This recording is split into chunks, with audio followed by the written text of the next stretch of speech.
Hey, I'm Spencer with Energeticcity.ca, and this is the Community Roundup, which is sponsored by Brad's Furniture and Appliances. And right now, I'm at the North Peace Airport, where I'm going to talk to Logan Reed with the Snowbirds, and then I'm also going to talk to, Georgia, who's working the Airshow, and we'll give you all the sweet details of the Airshow that's happening this weekend. But first, we're going to talk a little bit to Logan. So, Logan, you are part of the Snowbirds, which is obvious because you have your own plane.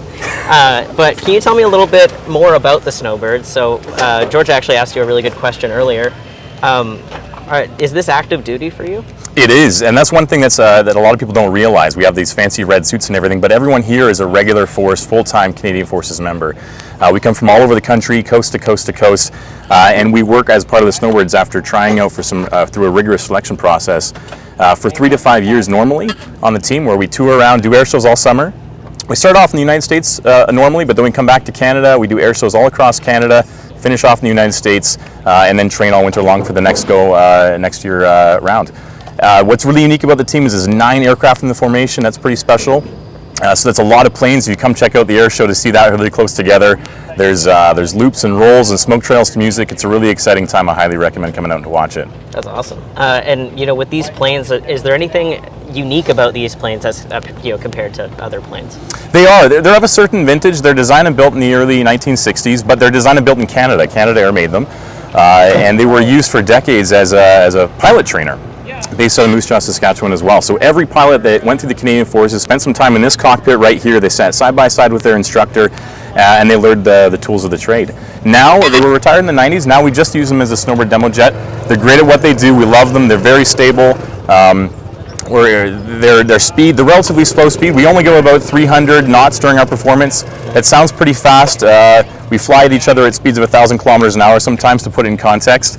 But as far as jet aircraft go, it's still on the slower side. Mm-hmm. The one thing that we really like about that, though, is it keeps the performance really tight to the stage. There's always something to look at. So if you're coming out to watch the air show, hopefully there's always something going on in front of your face. I mean, I would hope so. Yeah. Otherwise, you're craning up, look directly at the sun, which is, not great. Yeah, exactly. Unless it's an eclipse, but then don't look at it. But anyway, so another thing with these crafts, or what I've noticed, because I rode in a Harvard yesterday, cool. Aircrafts last a lot longer than vehicles when it comes to that. Can you tell me a little bit, is there a reason why? Well, it's not by accident. It's only through the hard work and dedication of these people behind me right now, the technicians that work on them. I like to say, you said it's my own jet. It's really not my jet. It's actually his jet, and I just borrow it for an hour at a time. They take such good care of it.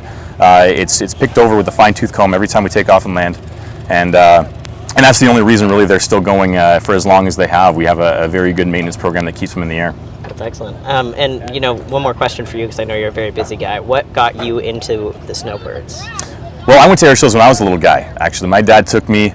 We came well equipped with the sunscreen and earplugs, and I loved the fast jets, and I got to see these things flying in Comox because I'm from Victoria when I was only 5 or 6 years old. So that was the first little bug in my ear that started it going. I joined the Air Cadets when I was 13. I really got familiarized with how the Canadian Forces work, aviation. I got to fly in a plane when I was before I was 15 years old and see what that liked. I fell in love with it. And then I looked into options to joining. There's a lot of good options in the Canadian Forces, not even just as a pilot though. If you want to work in the Navy and Army, there's lots of very rewarding careers out there, so I encourage you to reach out if you have any questions. But certainly I'm a little bit biased toward the Air Force. I love flying, so if you guys have any questions, please reach out, let us know how we can help you out. Absolutely. And then folks can either corner you or somebody at the air show to get Absolutely. more information on that as well. Yeah, we're doing autographs, so they can come out after the show on both Sunday and Saturday. Come meet the team, ask any questions you may or may not have, maybe get a sticker or two.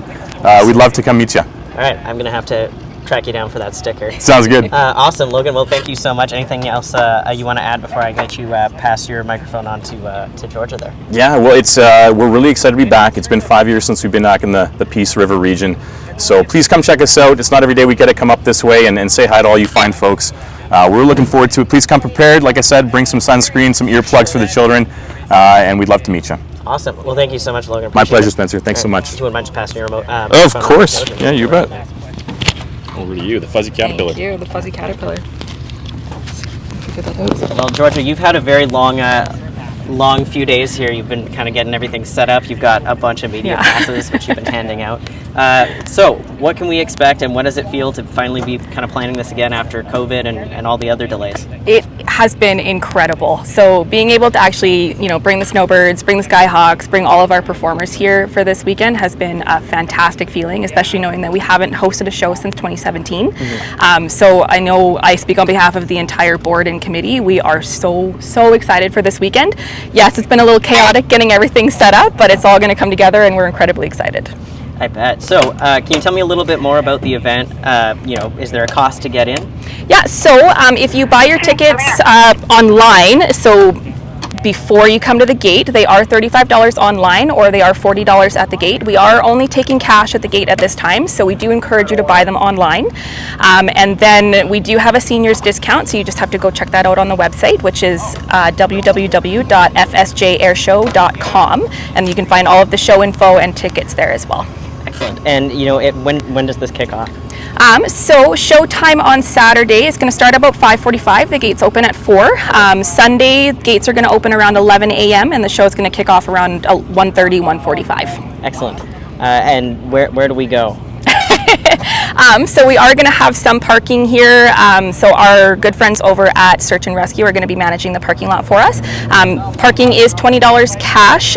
They only accept cash for the parking, and then the proceeds are actually being split with the SAR guys. So that's really exciting. We search for a parking spot for you. Yeah, exactly. We are also offering a bus service from the North Peace Arena, so you can park at the arena. The bus service is free, so we do encourage people to take advantage of that. Bus is going to be leaving about every 15 minutes, starting around when gates open. And then when you arrive, there is going to be signage that points you to the show entrance, and then we'll just funnel you into the grounds and have a great time. That's excellent. Is there a certain aircraft or part of the show that you're looking forward to the most? And don't say Snowbirds just because Logan's there. Okay, no pressure. No I was pressure. gonna He's say, staring right at I was like, I don't want to offend them, but I'm actually really excited for the Skyhawks. I've been skydiving once in my life. Probably will never do it again. I feel like I already tempted fate once, but I'm very excited for the flag jumps. So. Sorry. It's a very good show. I've been diving with them as well. It's just awesome. Awesome. Anything else you want to add before I let you go today? Show dates are July 30th and 31st. Please come out. We've had so much fun planning this, and we can't wait to share it with you. So like I said, we're over the moon excited. So we're happy to have everybody, and we're excited to see you all here. So. That's excellent. I wanted to make a pun about that, but you don't fly over the moon, so. All right, cool. Well, this has been the Community Roundup, which is sponsored by Brad's Furniture and Appliances. I'm Spencer with Energeticcity.ca. Very humbled that I got to experience riding in a plane, doing a flip, and just getting to see the Snowbirds. Like, I hear so much about the Snowbirds all the time. Like, you're a big hit here, except for apparently Georgia. We'll have to work harder on that this weekend. Yeah, exactly. She has time. She'll come around. We got 2 days. Nice. All right. Well, thank you so much for watching, and please check out the Fort St. John Airshow. It is going to be a spectacular show, but please also don't forget the sunscreen because I'm already rocking a burn and it sucks.